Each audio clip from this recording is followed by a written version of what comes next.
You ever have one of those moments where you just stop and wonder, did that really just happen, or did I get dropped into some weird reality show with the world's pettiest villain? Because let me tell you, what Karen pulled off this time. Yeah, it makes all her previous drama look like amateur hour. I mean, I'd seen her lose it over people's mailbox paint and even try to regulate the birds chirping in the morning. No joke, she actually called animal control on a woodpecker once. But nothing, and I mean nothing, could have prepared me for the war she started after my daughter Rebecca came home with her very first gold medal. So picture this. Rebecca walks in, hair still wet from the pool, cheeks glowing like she'd swallowed a sunrise, and she's clutching that medal with both hands, the biggest grin I've ever seen. I hug her, I spin her around, we're both laughing, and that's the exact moment the universe decides, yeah, buddy, you're about to pay for that happiness. Because right then, somewhere down the street, Karen's radar started beeping. I guess the sight of a happy kid must have triggered her HOA apocalypse button. Now, to understand just how bonkers things got, you gotta back up a bit. See, Rebecca and Karen's daughter Sandra, they're tight. Same swim team, same carpool, practically grew up in each other's backyards. Real friendship, the kind you think will survive middle school and beyond. But then there's Karen, who struts around our neighborhood like she's the final boss in a video game. Convinced Sandra is some Olympic prodigy, telling anyone who'll listen that her girl's been training since diapers. Practically did butterfly strokes in the womb. You know what I mean? So competition day rolls around, hot, humid, every parent sweating through their shirt, the usual. Rebecca's got that look in her eye, laser-focused, calm, but burning bright. The whistle blows, and boom, she takes off like she's part dolphin. Sandra does great, don't get me wrong, but Rebecca? She glides. The crowd goes quiet when she hits the wall first. Gold medal, first place, my kid. Sandra comes in second, and for a split second, you could actually see Karen's face just melt, like someone shoved a lemon wedge into her soul. Karen doesn't just leave quietly, either.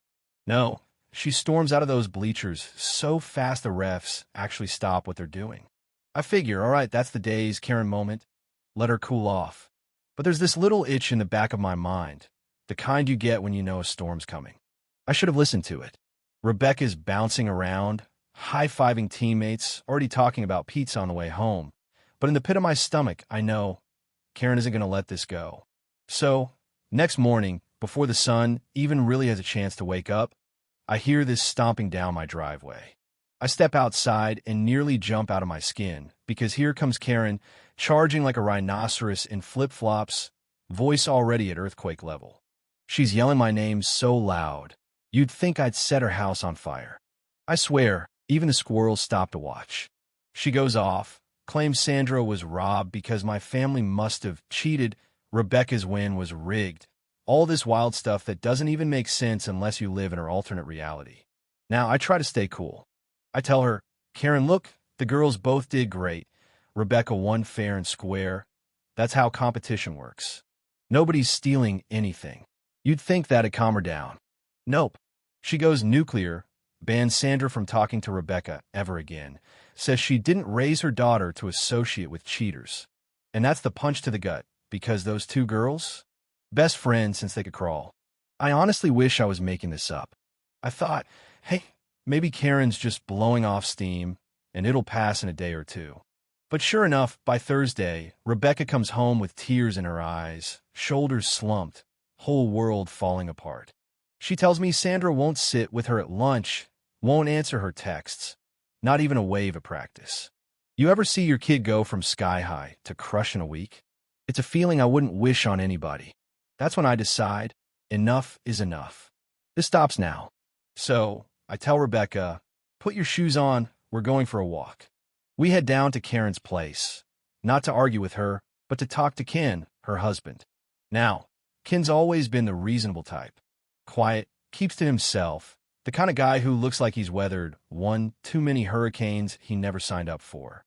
He's on the porch, nursing a cold beer, and when he sees us, he gives me that look like, yeah, I know, man. I live with her. Rebecca and Sandra drift to one side, voices low, like they're worried Karen's going to pop out from the bushes. But pretty soon, I hear them giggling, whispering apologies neither one of them needs to say. Ken hands me a beer, just slides it over, not a word. He sighs and says, I've tried to calm her down, but once she feels threatened, she'll burn the whole house down just to feel in control. Nailed it. We talk. I tell him, man, I just want our girls to have a shot of happiness without all this drama. He nods, totally gets it. It's quiet for a second. Then, like something out of a movie, Karen's SUV comes tearing into the driveway, gravel flying everywhere. She slams the door, marches up the steps, eyes locked on Rebecca like she's seeing red. She doesn't even blink, just lets loose. You think you can come to my house after what you did? And before anyone can react, she slaps Rebecca hard. So hard it echoes off the porch. Rebecca staggers, shock all over her face, and Karen shoves her again. My heart stops. Rebecca slips, crashes backwards, and goes completely limp. Unconscious. Everything goes slow. Sandra screams. Ken leaps between Karen and the kids. I hit my knees, shouting Rebecca's name, panic clawing at my chest. Sandra's dialing 911 with shaking hands. Ken's wrestling Karen back. She's screeching nonsense, eyes wild.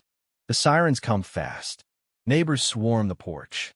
Paramedics rush to Rebecca, checking her breathing, bracing her neck. There's blood, but she's alive. Barely. One medic tells me to keep talking to her. Karen's screaming, still blaming Rebecca, spitting venom in front of half the street. The officers show up, listen to what everyone saw, and there's no debate. Karen gets cuffed right there, still fighting, even kicks an officer. So yeah, that just adds to the list. Hospital lights, antiseptic smell, machines beeping. Hours tick by. Rebecca finally wakes up, confused, head pounding, but she squeezes my hand. Doctor says concussion, but she'll recover, and I nearly break down with relief. A little while later, Ken and Sandra show up, both looking like they aged 10 years in a day. Sandra's crying, blaming herself for everything, which just about breaks my heart all over again. Ken says nothing at first, then promises he's done letting Karen ruin everyone's lives. 2 days later, Ken files for divorce and full custody, and the judge grants it on the spot.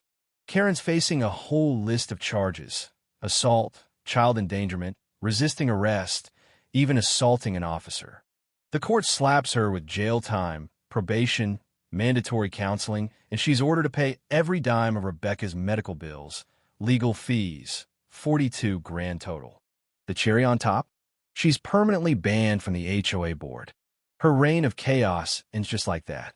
After all the paperwork, all the drama, the neighborhood feels lighter.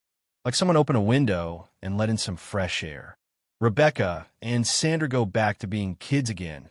Movies, sleepovers, the whole 9 yards. Ken? He finally looks like a man who can breathe. As for Karen, well, her reputation's done. She's not President Karen anymore. Just a cautionary tale parents tell their kids about what happens when you let your ego win. So here's my question for you. Did she get what she deserved, or should there have been more? What would you have done in my shoes? I want to hear the wildest HOA stories you've ever witnessed. Drop your thoughts down in the comments. And if you believe in standing up for what's right, even when it gets messy, share this with someone who could use a little justice in their feed.